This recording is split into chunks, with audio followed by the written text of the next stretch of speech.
Edward Hale was a man who lived his life by numbers and schedules. His mind was always filled with business meetings, investments, and new technology designs. He was the founder of one of the largest space technology companies in the world. His employees saw him as confident and powerful, and his business rivals saw him as someone impossible to defeat. Yet behind all the wealth and success, there was a quiet sadness that stayed with him every day. His only daughter, Clara, had been very sick for a long time. Doctors from around the world had tried to help her, but nothing seemed to work. That evening, Edward returned to his home earlier than expected. He had been away at a major conference in another country where scientists and investors discussed new ways to explore the planets and stars. He was supposed to return the next morning, but a strange feeling had made him cancel the last part of his trip. His private car drove silently through the long driveway to his estate. The mansion stood tall and quiet under the soft glow of the garden lights. Edward stepped inside and felt the familiar scent of polished wood and fresh flowers. The house was always kept in perfect order thanks to Grace, his longtime housekeeper. Grace was quiet and humble, never asking for much, yet always making sure everything ran smoothly. Edward respected her work, but had never spoken to her about anything beyond the daily routine. He walked up the stairs to Clara's room. He was expecting to find her asleep in her bed, surrounded by the gentle hum of the medical machines that monitored her. The hallway was dim, with only a few lights glowing faintly against the soft carpet. As he reached her door, he noticed it was slightly open. He pushed it gently and stepped inside. What he saw made him stop. Clara was lying in bed, her small hands resting over the blanket. She looked pale but peaceful. Beside her, on the floor, was Grace. She was kneeling with her head bowed and her hands clasped together. Her voice was soft and steady, speaking words Edward did not understand. The sound was rhythmic, almost like music, though the melody came from spoken words rather than song. The air in the room felt different, warmer somehow, and a quiet calm seemed to fill the space. Edward stood silently, unsure whether to interrupt. He was a man of logic and science, someone who believed in proof and evidence, not in prayers or unseen forces. Yet there was something about the moment that made him hesitate. Grace finished her words and opened her eyes. She looked surprised to see Edward standing there. She quickly stood up, adjusting her simple dark dress, and began to apologize for not hearing him come in. Edward raised a hand slightly to stop her from speaking too fast. "What were you saying just now?" he asked in a calm voice. Grace hesitated. "It is a prayer, sir. Something my grandmother taught me when I was young." "A prayer," Edward repeated, his tone curious rather than angry. "I have heard many kinds of prayers, but not in that language." "What is it?" "It is from my people," Grace said softly. "Back in the village where I was born, we have kept these words for generations. They are meant for moments when someone is in great need." Edward glanced at Clara, then back at Grace. "You believe this will help her?" Grace did not answer quickly. She looked down at her hands, as if choosing her words carefully. "I do not know what you believe, sir, but I believe kindness and care can reach deeper than medicine sometimes. These words are not magic. They are a way of calling for help. My grandmother said they were given to us by visitors from the sky many years ago. I do not know if it is true, but I know the words bring peace to those who hear them." Edward almost smiled at the thought. Visitors from the sky sounded like a children's story, but something in Grace's voice made it feel less like a tale and more like a guarded truth. He did not push her further. "Did you do this before?" he asked. "Yes," Grace replied. "Many times when I visit my family. Sometimes it helps, sometimes it does not. But it always reminds the sick person that they are not alone." Edward looked at Clara again. Her breathing seemed steadier, her face more relaxed than it had been in weeks. He could not tell if it was because of Grace's words or simply because of a quiet moment of rest. Still, he felt something different in the air, like a gentle presence that could not be explained. "Thank you," Edward said finally. "You may stay here with her tonight if you wish." Grace nodded and quietly returned to the chair beside the bed. Edward remained for a moment longer, then stepped out into the hallway. As he walked away, he found himself thinking about the sound of the words Grace had spoken. The pattern of them was unusual, unlike any language he had heard before. That night, Edward sat in his study. His desk was covered with reports, blueprints, and digital maps of distant planets. But his mind kept returning to the prayer. He tried to remember the exact sounds, repeating them silently to himself. There was a rhythm to them, almost mathematical. He wondered if there was more to Grace's story about visitors from the sky. Edward had read countless historical records and ancient myths that hinted at contact between humans and unknown beings. His company had even detected strange signals from deep space that had yet to be explained. Could it be possible that the words Grace spoke had some connection to those mysteries? As the night grew late, Edward decided to test his memory. He took a small voice recorder from his desk and quietly walked back to Clara's room. From the hallway, he heard Grace speaking again, the same gentle rhythm in her voice. He pressed the record button, letting the device capture every sound. When she finished, he stepped away, not wanting to disturb them. Back in his study, he played the recording over and over. The words were unlike anything stored in his company's language database. A thought began to form in his mind, one that made his heart beat faster. If these words truly came from visitors, long ago, then perhaps they were more than just prayer. Edward leaned back in his chair, staring out at the night sky through the tall window. The stars shone brightly, silent and distant, but in his mind they suddenly seemed closer than ever. The morning sun spread soft light through the tall windows of the Hale estate. The golden beams touched every corner of the room, but Edward's attention was only on the small bed where Clara lay. He had not expected to see much change after one night, but when he stepped inside, something made him pause. Clara's face looked brighter. There was more color in her cheeks, and her eyes fluttered open with a gentle movement. She looked at her father and gave a small smile. "Good morning, Papa," she whispered.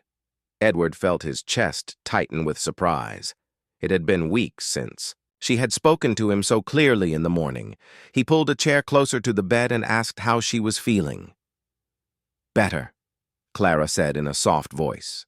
"I had a nice dream. There was music. It felt like the stars were singing." Edward glanced at Grace, who was standing quietly near the window. She had prepared a bowl of warm broth and placed it on the side table. Her eyes met his, but she said nothing. "Did you pray again?" Edward asked her. Grace gave a small nod. "Before sunrise. She was still asleep, but I thought it would be good to speak the words again." Edward sat back, thinking about what to say. He did not believe in miracles, but this was a change he could not ignore. "I want to understand these words," he said at last. "Tell me more about them." Grace hesitated. "They are not just words, sir. They are part of a story my grandmother told me many times. She said our ancestors met beings from the sky during a time of great sickness in our land. These beings gave our people the prayer as a gift. They said it would help those with pure intentions heal others. We were told to pass it on, never change it, and never use it for selfish reasons." Edward leaned forward. "Beings from the sky? You mean people from another world?" "That is what the story says," Grace replied. "I have never seen them myself, but the words feel alive. When you speak them with care, it feels as if someone is listening." Edward felt a strange mix of curiosity and doubt. He wanted to hear the words again and study them closely. Yet he could see that Grace guarded them carefully, as if they were a treasure. "Could you teach me?" he asked. Grace shook her head slowly. "Not yet. My grandmother said the words are like seeds. If you plant them in the wrong ground, they will not grow. You must have the right heart first." Edward almost laughed, but he caught himself. There was something serious in her tone. He had spent his life building machines to solve problems, yet here was something invisible, something that could not be measured in the usual way. Later that day, Edward decided to take a small step toward understanding. In his private office, he uploaded the secret recording from the night before into his company's secure language analysis program. The system was designed to compare any spoken words with known languages, both human and recorded signals from space. As the program worked, Edward leaned back in his chair. He expected the result to show nothing more than a rare dialect from some remote village. But when the analysis completed, a line of text appeared on the screen that made his breath catch.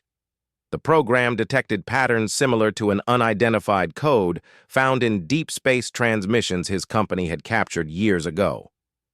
These transmissions had never been translated. Scientists believed they might be random noise from faraway stars, but the resemblance was now impossible to ignore. Edward opened the audio file of the space signal and played it side by side with Grace's prayer. The rhythm was strikingly similar. It was as if the two were parts of the same language. For a long moment, Edward sat still, listening. He imagined the possibility that Grace's ancestors truly had met visitors from another world. If that was true, then these words might be more than a cultural tradition. They might be a message or a key. That evening, Edward visited Clara again. She was sitting up in bed, reading a book with Grace beside her. Her face looked brighter still. She turned to her father with a spark of energy in her eyes. "Papa?" "I told Grace about my dream," she said. "I saw lights all around me. They were not like lamps or candles. They were soft and moving, like the sky when you look at the stars through your big telescope." Edward nodded slowly.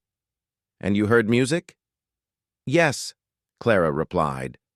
"It was gentle. I think the lights were singing." Grace watched quietly, her expression calm. Edward wondered if the dreams were connected to the words she spoke. After dinner, Edward asked Grace to walk with him in the garden. The night air was cool, and the fountain in the center made a soft, steady sound. "Grace," he said, "I want to know everything about this prayer. If there is a chance it can help others, I must understand it." Grace stopped near the fountain and looked at him carefully.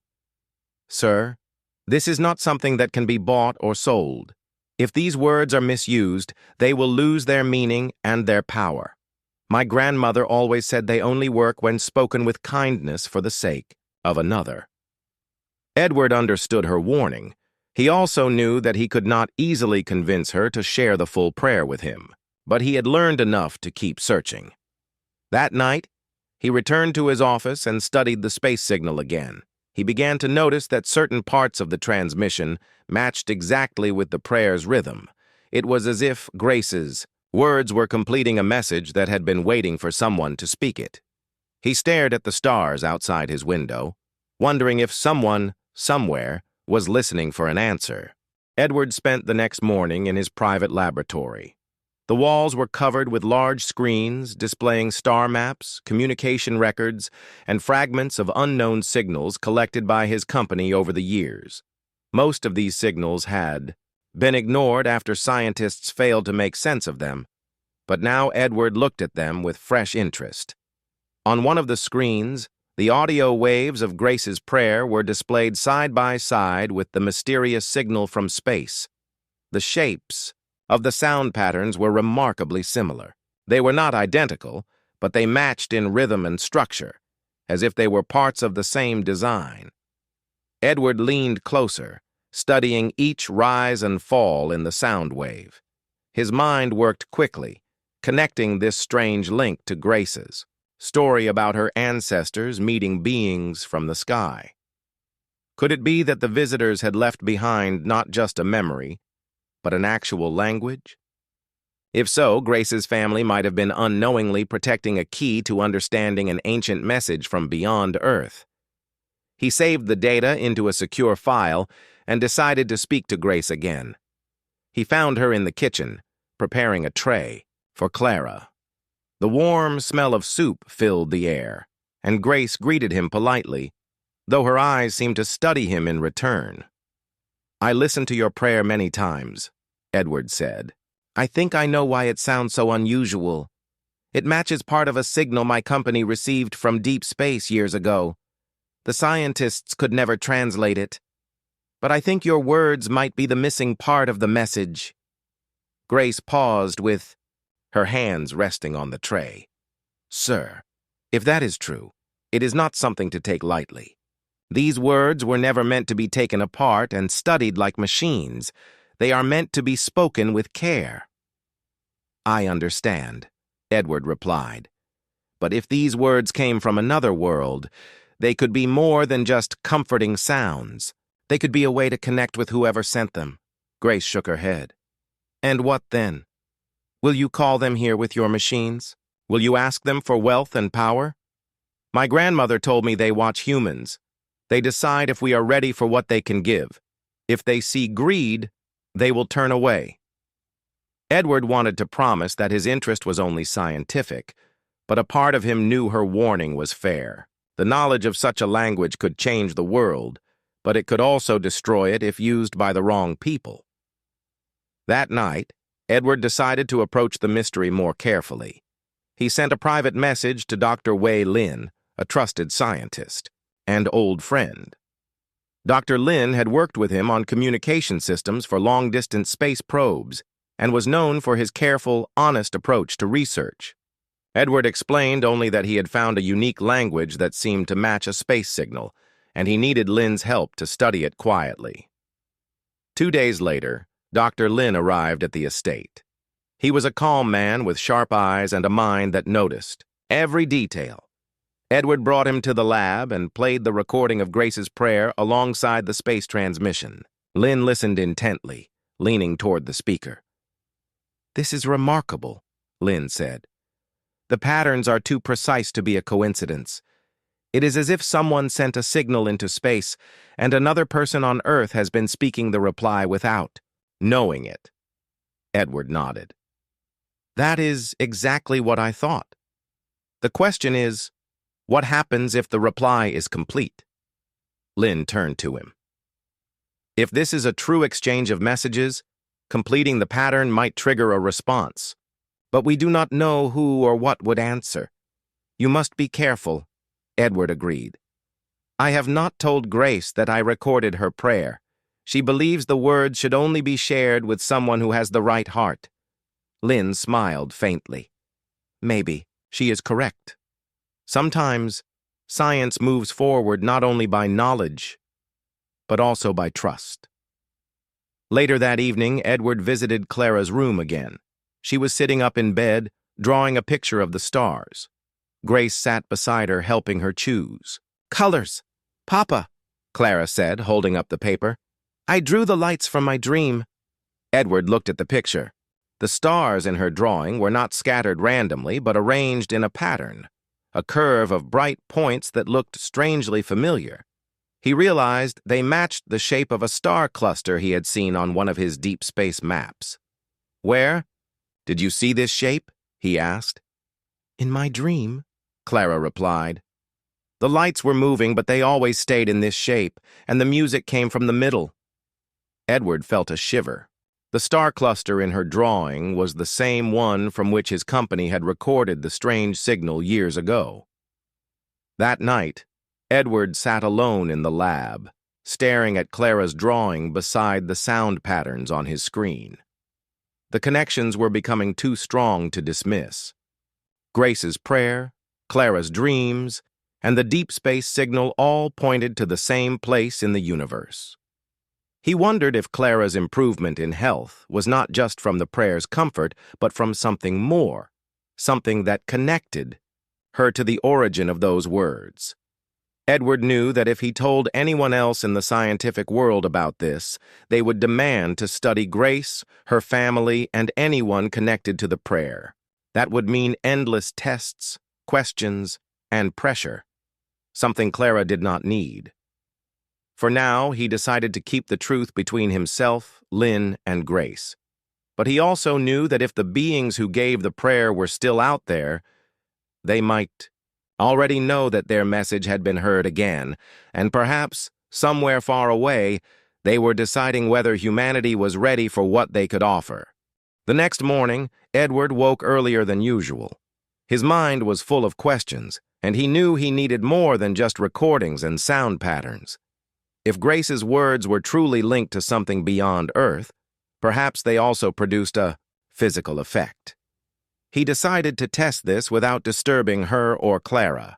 In his company's research facility, Edward had access to small, portable energy sensors. These devices were designed to detect faint electromagnetic changes in space environments. That day, he brought 2 of them home and hid them carefully in Clara's room. One was placed near the head of the bed, disguised inside a flower vase. The other was hidden in a drawer near Grace's chair. When Grace came to sit with Clara later, that afternoon, Edward remained nearby in the hallway, pretending to read a document. Through the half-open door, he heard Grace begin her gentle prayer. Her voice was steady, the same calm rhythm as before. Clara's breathing slowed, and the room seemed to grow quieter, as if the sound itself softened the air. When Grace finished, Edward waited until she left the room for tea. Then he quickly collected the readings from the sensors and carried them to his study. He connected the data to his computer and stared at the results. The sensors had recorded something unusual. During the minutes Grace spoke the prayer, the energy field around the bed had shifted. A stable, low-frequency wave appeared, unlike the random spikes that normally came from household electronics. The wave was consistent, almost as if it were alive, and its pattern matched part of the deep space signal. Edward felt a mixture of excitement and caution. This was no longer just a story about tradition or faith. There was measurable science happening here. But he also knew that revealing this too soon could bring unwanted attention. The following evening, Edward decided to run the test again. He invited Dr. Lynn to watch, but they agreed not to let Grace know about the sensors. Clara had been feeling better each day, and Edward wanted her to remain unaware of the quiet experiments taking place around her. As Grace began the prayer again, Dr. Lynn observed the small screen of a portable monitor. His eyes widened. The same low-frequency wave appeared almost instantly, and it remained steady for as long as Grace spoke. "This is remarkable," Lynn whispered after they left the room. "It is not random. The energy is organized, like a signal being transmitted or received. And look here, the frequency is extremely close to the range of your recorded space message." Edward nodded. It is as if her words are a key, unlocking something that has been waiting for a long time. They looked over the data together for an hour.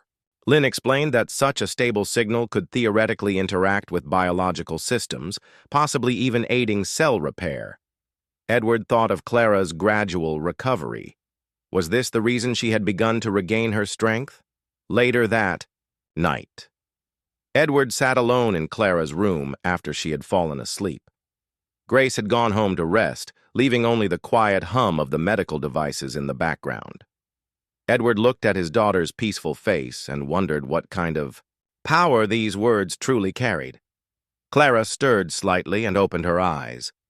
"Papa," she said softly, "the lights are closer now." Edward leaned forward. "What lights?" "The ones from my dream," Clara replied. "They are coming closer, and I can hear the music more clearly. It feels like they want to talk to me." Edward felt a strange pull in his chest. If her dreams were connected to the signal, perhaps she was already part of a conversation he did not fully understand. The next day, Edward spoke privately with Grace. "When you pray for Clara," he said, "does she ever tell you about her dreams?" Grace nodded. "Yes, she told me about the lights. I think the words are opening her heart to hear something that most people cannot hear. When my grandmother taught me, she said some people are able to see or feel the ones who gave us the prayer. Others only hear silence. Edward asked, "And why do you think Clara can see them?" Grace smiled faintly. "Because she listens with no fear." That answer stayed with him for the rest of the day. Edward had spent his life chasing facts and proof, but Clara was connecting to something without any effort, simply by being open. That evening, Edward set the sensors to record for the entire night. The next morning, when he reviewed the data, he saw something new. The energy pattern that appeared during Grace's prayer had continued faintly for hours afterward, slowly fading with the sunrise. This suggested that the prayer did not only work in the moment, it left a trace, like a bridge that stayed open for a while before closing. He shared the finding with Dr. Lin, who studied it carefully. "If this is what it looks like," Lin said, "then the energy is not only interacting with the body, it might be creating a connection between here and wherever that signal came from. That means there could be two-way communication, even if we do not yet know how to hear their reply." Edward thought about that. If the beings who gave the prayer were still out there, perhaps they already knew it was being used again. Maybe they were watching, deciding whether to reveal themselves. That night, as Edward stood on the balcony outside his study, he looked up at the stars. Somewhere among them was the origin of the signal, the same place Clara saw in her dreams. The air was cool and the sky was clear. For the first time in many years, Edward felt a sense of wonder that had nothing to do with technology or business. He did not yet know where this path would lead, but he knew one thing. He would follow it as far as it went, for Clara, for Grace, and perhaps for something far greater than himself. The next morning, Edward woke earlier than usual. The weight of the decision he had made the night before still rested on his mind. He had chosen to keep the truth hidden from the public, but that choice brought with it a heavy responsibility. He was now a guardian of something extraordinary, something that could heal in ways no medicine could. He walked to Clara's room quietly, not wanting to disturb her if she was still asleep. As he reached the doorway, he paused. Clara was awake, sitting up in bed, her eyes bright and alert in a way he had not seen for months. Grace sat beside her, holding her hand. "Papa," Clara said with a smile, "I had another dream." Edward stepped inside. "Tell me about it." She looked thoughtful. The lights were there again, but this time they were closer than ever. I could see shapes inside them, like people made of light. They were singing, but I could understand the song. It wasn't words like we speak. It was feelings. They were happy, and they were telling me I would be well soon. And Papa, they told me to tell you something. Edward's chest tightened. What did they say? They said, "Protect the gift. Do not let it fall into wrong hands." Grace's eyes met Edward's. There was no doubt in her mind that Clara's dream was more than imagination. Edward sat down in the chair beside the bed. "Clara, when you saw them, did they seem like they were far away or right here with you?" "They felt close," Clara said. "Like they could step into this room if they wanted. But they didn't. They just stayed in the light." Grace spoke softly. "They will not come unless they are sure it is safe. That is how they have always been." Edward thought about this as he walked with Grace to the study later that day. He closed the door and turned to her. "Grace, I believe you now more than ever." "Clara's dreams, they are connected to your prayer. These beings, whatever they are watching, and they want us to protect this." Grace nodded slowly. "It has been in my family for generations. We never spoke about it to outsiders." "The words are passed from mother to daughter, or sometimes to a chosen one. If it is used for selfishness, the prayer loses its power." Edward considered this. "So the gift is not just healing, it is a test of the heart." "Yes," Grace said. "It is given only to those who will not misuse it." Later that afternoon, Dr. Lin returned with new information. He had been studying the recordings from the scanner and had discovered a detail Edward had missed. "Look here," Lin said, pointing to a pattern on the screen. "When Grace prayed, the energy field was not random. It had a repeating structure, almost like a signature, and it matches a small section of the deep space signal we intercepted. That means the beings are not just sending the gift, they are leaving their mark, like a signature on a letter." Edward leaned closer. "Why would they do that?" "Maybe to prove it came from them," Lin replied. "Or maybe it is their way of saying, 'We are here.'" That evening, the house was quiet again. Edward sat by the fireplace, thinking about the journey of the last few days. He had begun as a man worried only for his daughter's life, willing to try anything. Now he was holding a secret that connected his family to something far beyond Earth. Suddenly, the lights in the room flickered. It was brief, but enough to catch his attention. He looked out the window and saw the night sky clear and bright. There was no storm, no reason for the lights to dim. A faint sound reached his ears, a tone almost like the start of a melody. He looked around, but there was no source in the room. The sound faded, but it left him with a strange feeling of calm. Grace entered the room carrying a tray of tea. "Did you hear that?" she asked quietly. Edward nodded. "You heard it too?" "Yes," she said. "It is the same sound I hear in my heart when I pray. They are sending you a sign, Edward. They are letting you know they trust you." The moment was interrupted by Clara's voice calling from her room. Edward and Grace hurried to her side. Clara was sitting up again, her cheeks flushed with energy. "They were here," she whispered. "Just now, not in a dream, while I was awake. They stood by my bed, all light and soft voices. They told me I am almost ready to walk again." Edward felt a rush of emotion, but he kept his voice steady. "And did they say anything else?" Clara nodded. "They said you must decide soon. The time is coming when others will notice the change in me. When they do, they will ask questions. You must be careful." Grace touched Clara's forehead gently. "They are right. The more she improves, the harder it will be to hide." That night, Edward lay awake in bed, staring at the ceiling. He knew Clara was improving quickly, and soon even her doctors at the hospital would notice the impossible speed of her recovery. Once they started asking questions, the truth could not be hidden for long. The beings were giving him a choice, not just to protect the gift, but to decide how and when the world would learn about it. If he acted too soon, the gift could be misused. If he waited too long, others might discover it without his guidance, and it could be taken from him entirely.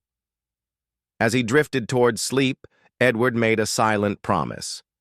He would keep learning from Grace, keep protecting the prayer, and keep listening for the signs from the beings. And when the time was right, he would be ready to take the next step. Somewhere in the distance, faint and soft, the tone returned again, like a quiet song meant only for him. The morning sun streamed through the tall windows of Edward's mansion. It painted warm golden shapes across the carpet and lit the room with a peaceful glow. But Edward felt anything but peaceful. He stood in his study, staring at a folder on his desk. Inside it were reports from Clara's doctors, reports that made no medical sense. Clara's blood tests were normal for the first time in years. Her heart and lungs were working perfectly. Even her legs, once weak and frail, showed signs of strength. The recovery was beyond science. It was beyond explanation. Edward knew the truth, but the doctors were already suspicious. They had called twice, asking for more details about her treatment. He had given vague answers, but he knew they would not stop asking. A knock sounded at the door.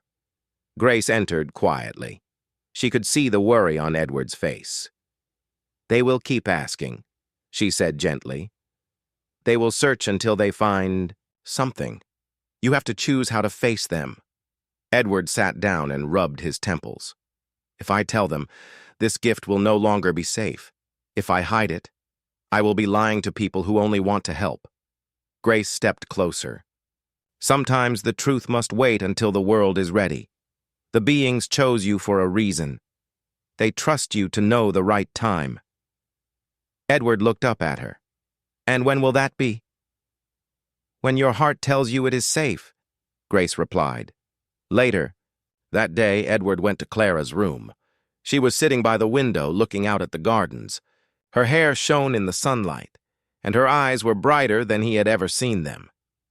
"Papa," she said with excitement, "I stood up today, just for a moment, but I did it." Edward's heart swelled. "That is wonderful, my dear." "They were with me," Clara continued. "The beings. I could feel them around me. They told me that soon I will be able to walk again, but they also told me something for you." Edward leaned forward. "What did they say?" "They said you must not be afraid to trust the right people. There will be one person who can help you protect the gift. They will come soon, and you will know them when you see them." Edward thought about this all afternoon. Who could this person be? He had many business partners, many friends, but trust was not something he gave easily. That evening, the answer came sooner than expected. The doorbell rang, and Edward's old friend, Dr. Samuel Carter, stood on the steps. Samuel was not just a doctor. He was a man Edward had known since university, a man of deep faith and integrity. "I heard about Clara," Samuel said as he stepped inside. "Edward, something extraordinary is happening. People are talking. I thought I should see for myself." Edward hesitated, but finally said, "Come with me." He led Samuel to Clara's room. She greeted him warmly. Samuel examined her carefully, checking her pulse, her breathing, and the strength in her legs. "This is remarkable," Samuel said quietly. "I have never seen anything like it. And Edward, I know you well enough to say this. You are hiding something." Edward glanced at Grace, then back at Samuel. "Yes, I am, and I am trusting you because you are the person I believe Clara's dream spoke about." They went to the study where Edward told Samuel everything, the prayer, the beings of light, the dreams, and Clara's rapid healing. Samuel listened without interruption. When Edward finished, Samuel simply said, "You are right to be careful, but you are also right to trust me. I will help you protect this." That night, the three of them, Edward, Grace, and Samuel, sat together in the garden. The air was cool and the stars shone above them. Clara was asleep inside, her breathing steady and strong. "Edward," Samuel said, "there is something you must understand. A gift like this does not belong to one person alone. It belongs to all who can use it wisely. You cannot hide it forever, but you can prepare the way so that when it is revealed, it will not be destroyed by greed or fear." Edward nodded slowly. "Then we will prepare.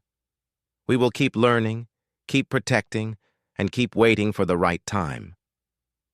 As they sat in silence, a soft light began to glow in the far corner of the garden.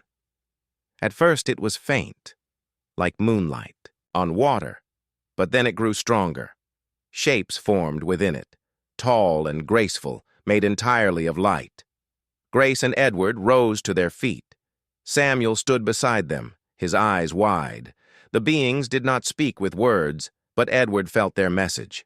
In his heart, they were pleased. They approved of his decision. They promised that as long as he guarded the gift with a pure heart, Clara would remain healthy, and the prayer would never lose its power. Then, as gently as they had come, the beings faded, leaving only the quiet night and the rustle of leaves. Edward looked at Grace and Samuel. "We are not alone in this. They are with us." Grace smiled. "Yes, and they will stay as long as we remain true." In the days that followed, Clara's strength returned fully. One bright morning, she walked across her room without help. Edward watched with tears in his eyes, knowing this was the moment he had prayed for. He did not announce it to the world. Instead, he, Grace, and Samuel began quietly planning for the future, training a small circle of people they could trust, people who would one day carry the gift forward. Edward understood now that his role was not just to save his daughter, but to protect something far greater.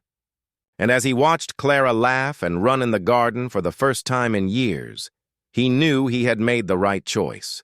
The world would learn about the gift one day, but when it did, it would be ready. And until that day came, Edward would keep the promise he had made to protect the light, to guard the prayer, and to honor the trust placed in him by something far beyond this world. Edward had spent the last few days quietly preparing for something important. He wanted Dr. Lin to witness a full prayer session with Clara, but not just to hear the words. This time, they would record more than sound and energy. Edward had arranged special medical equipment that could scan Clara's body at a microscopic level while Grace prayed. The equipment had been developed for space missions, designed to check astronauts for cellular damage after long exposure to cosmic radiation. It could measure changes in living cells in real time. Edward believed that if Grace's prayer truly had an effect on Clara's health, the machine would show it. That evening, when the sun had just set and the house was quiet, Edward asked Grace to join him in Clara's room. Dr. Lin was already there, setting up the scanner beside the bed. The machine made a soft humming sound as it came to life, its screens glowing with graphs and readings. Clara looked a little surprised at the extra equipment. "What is all this, Papa?" she asked. Edward smiled. "Just some tools to check. How you are feeling. Nothing to worry about. Grace will still be here with you." Grace gave Clara a reassuring nod and took her usual place beside the bed. She began to speak the prayer, her voice calm and steady, carrying the familiar rhythm. The room seemed to grow warmer and quieter, just as before. Dr. Lin stood near the scanner, watching the data. His eyes slowly widened.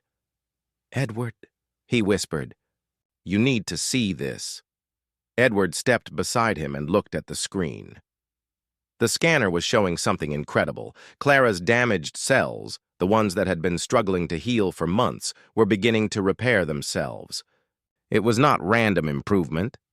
The repair was happening in an organized pattern, as if some unseen force was guiding the process. Lin pointed to a moving graph. "This is not a natural recovery rate. The repair speed increased the moment Grace began speaking. Look at the structure. The cells are restoring themselves exactly how they should be, with no errors." Edward stared at the data, hardly able to believe what he was seeing. He had studied advanced medical technology for years, but nothing on earth could work like this. Grace continued the prayer, her voice never breaking, her words flowing like a soft stream. Clara closed her eyes and smiled faintly, as if she could hear something beyond the sound of the room. After several minutes, Grace finished. The scanner's readings slowly returned to normal levels, but the improvement in Clara's cells remained. Edward took a deep breath. "Grace," he said, "do you know what just happened? This prayer, it is repairing her at a level no medicine can reach." Grace lowered her eyes. "I told you, sir. The words are meant to heal, but only when spoken for love, not for gain. If you use them for yourself, they will not work." Dr. Lin looked between them. "Edward, if this is real, and I believe it is, we are looking at something that could change medicine forever. But it is also something that could be easily misused. If the wrong people learn about this, they will not care about the rules Grace is speaking of. They will try to control it." Edward knew he was right. In the hands of governments or corporations, this power would be turned into a weapon or sold to the highest bidder. And once that happened, the purity of its purpose would be lost. Clara opened her eyes and looked at Grace. I saw them again, she said softly. The lights from my dream. They were closer this time, and they were singing louder, almost like they were happy. Grace smiled gently. They know you are getting stronger. Edward felt a strange mix of pride and unease. It seemed more and more likely that these dreams were connected to the source of the prayer. If the lights were truly beings from another world, then perhaps they were aware of what was happening in this very room. That night, after everyone had gone to bed, Edward and Dr. Lin sat in the study.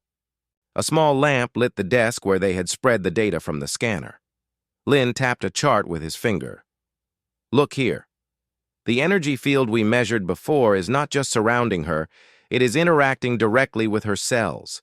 It is as if the prayer carries instructions, telling the body how to heal. And the instructions are perfect, without mistakes. Edward leaned back in his chair. So the prayer is a kind of code, a biological code. Yes, Lin said. And it matches the deep space signal you recorded.